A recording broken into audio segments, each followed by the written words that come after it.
आज का जो वैकेंसी है वो बहुत ही अच्छे पद के लिए है, बहुत ही अच्छा इसका सिलेक्शन प्रोसेस है और बहुत ही आसान इसका एग्जाम क्राइटेरिया है। सबसे पहले लिया जाएगा प्री, देन आपका लिया जाएगा मेन और उसके बाद आपका लिया जाएगा एलपीटी। हेलो दोस्तों, स्वागत करते हैं आपका एक और नई वीडियो में। दोस्तों आज का हम लोग एक वैकेंसी डिस्कस करने वाले जो कि काफी ज्यादा इंपॉर्टेंट है हमारे लिए, आपके लिए, क्योंकि दोस्तों आज का जो वैकेंसी है वो बहुत ही अच्छे पद के लिए है, बहुत ही अच्छा इसका सिलेक्शन प्रोसेस है और बहुत ही आसान इसका एग्जाम क्राइटेरिया है।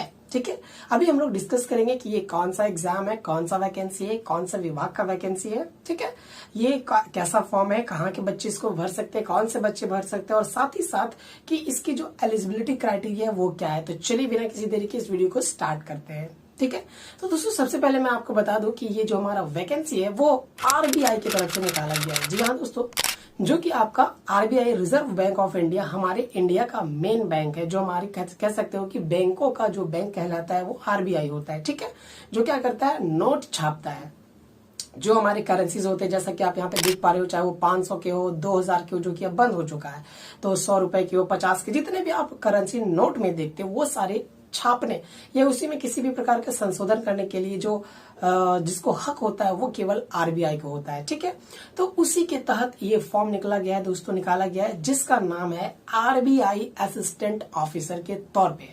जी हाँ दोस्तों, आरबीआई असिस्टेंट ऑफिसर के तौर पे ये वैकेंसी निकाली गई है, जिसकी उम्र सीमा शुरुआत में कम से कम 20 साल होनी चाहिए। ठीक है, हालांकि कैटेगरी वाइज में इसमें डिस्ट्रीब्यूशन किया गया है। ठीक है, तो चलिए एक एक करके हम लोग इसको डिस्कस करते हैं। सबसे पहले दोस्तों बात की जाए कि जो इसका एग्जाम प्रोसेस है वो काफी ज्यादा आसान है। सबसे पहले इसमें क्या है कि जब आपका ज्वाइनिंग होगा ना, जब आप इसका वैकेंसी को क्लियर कर लोगे, जब आप जॉब को पालोगे, तब जब आपका फर्स्ट जो पेमेंट है, आपका स्टार्टिंग पेमेंट जो है वो आपका होगा 55,000। जी हाँ, आपने बिल्कुल सुना, सही सुना कि आपका जो फर्स्ट पेमेंट होगा वो 55,000 होगा।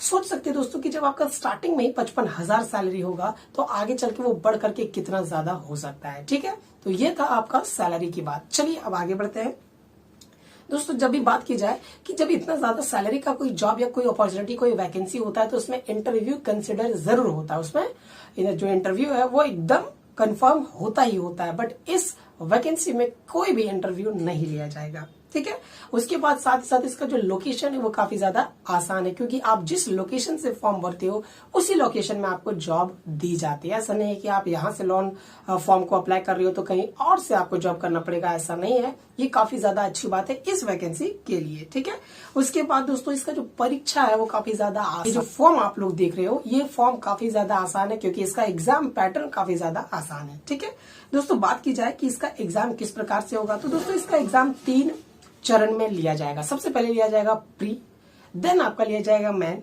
और उसके बाद आपका लिया जाएगा एलपीटी। ठीक है, तो सबसे पहले समझते हैं प्री क्या होता है। प्री मतलब होता है जो आपको पीटी, जो आप लोग समझते हो, जो प्राइमरी टेस्ट होता है किसी भी एग्जाम के लिए, जो सबसे पहला टेस्ट लिया जाता है वो प्राइमरी टेस्ट होगा। अगर उस टेस्ट को आप पास करते हो उसके बाद आपकी मेंस जो मुख्य परीक्षा होती है वो ली जाती है, एंड उसके बाद सिर्फ एक और चीज एलपीटी लिया जाता है, यानी कि जो आपका लैंग्वेज प्रेफरेंस टेस्ट है वो लिया जाता है, क्योंकि इसमें आपको फॉर्म भरते वक्त एक क्षेत्रीय भाषा का ऑप्शन दिया जाएगा। जिस क्षेत्र से आप बिलोंग करते हो उस क्षेत्र की भाषा को आपको भरना है। जैसे फॉर एग्जांपल अगर आप गुजरात से बिलोंग करते हो तो आपको गुजराती आनी चाहिए, अगर आप बंगाल से बिलोंग करते हो तो आपको बंगाली आनी चाहिए।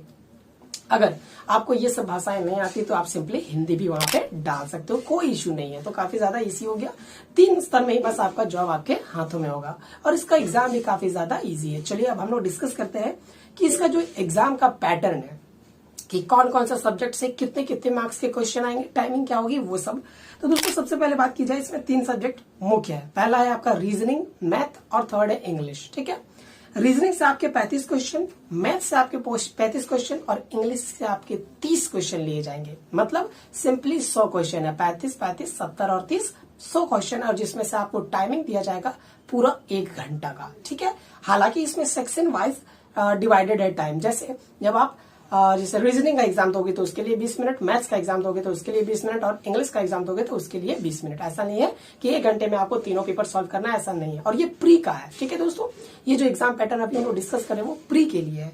चलिए, ये था हमारा एग्जाम पैटर्न। अब बात की जाए कि इसकी उम्र सीमा क्या होगी, ठीक है। तो दोस्तों इसमें बताया गया है कि 1 सितंबर, जैसे अभी सितंबर चल रहा है, तो 1 सितंबर 2023 तक जो कैंडिडेट है उसकी उम्र, अगर आप जनरल, ईडब्ल्यूएस या ओबीसी से बिलोंग करते हो तो कम से कम 20 साल होनी चाहिए और ज्यादा से ज्यादा 28 साल होना चाहिए। बात की जाए आपका यहाँ पे जो एससी और एसटी है तो उसकी उम्र सीमा दी गई है 20 से 33 साल। हालांकि यहाँ पे जो फी पेमेंट है वो जनरल, ओबीसी, ईडब्ल्यूएस का एक ही जैसा है, वो है 450 रुपए, और एससी एसटी के लिए सिर्फ 50 रुपए। तो अगर आप एससी एसटी से बिलोंग करते हो तो ये आपके लिए बहुत ही ज्यादा सुनहरा मौका है, ठीक है।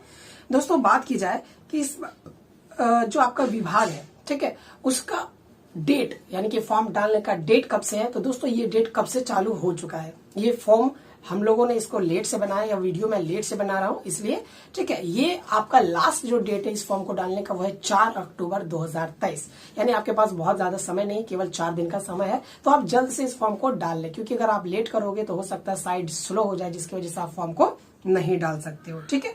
तो ये दोस्तों था हमारा कुछ इन्फॉर्मेशन। बात की जाए इसमें टोटल पोस्ट तो वो है 450 पोस्ट, कम है लेकिन काफी ज्यादा अच्छा मौका है, ठीक है। तो आप इस फॉर्म को जरूर भरें। चलिए आज के लिए बस इतना ही रखते हैं, मिलते हैं आपसे नेक्स्ट वीडियो पे, तब तक के लिए टेक केयर, बाय बाय।